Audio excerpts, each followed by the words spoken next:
Hi, I'm Singa, the director of No Frame Art and Education.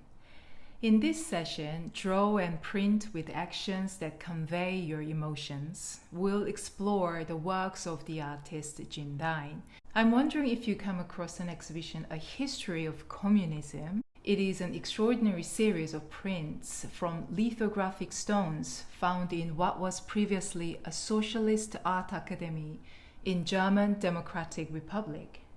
Dine manipulated the original stones by drawing and grinding copper plates to go over them, using many figures that recur throughout his work since the 1960s: hammers, saws, nuts, and bolts.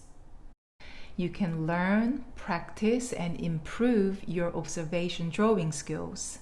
Later in the session, we'll take a more expressive and exploratory approach with mark making, rubbing, and various printmaking techniques.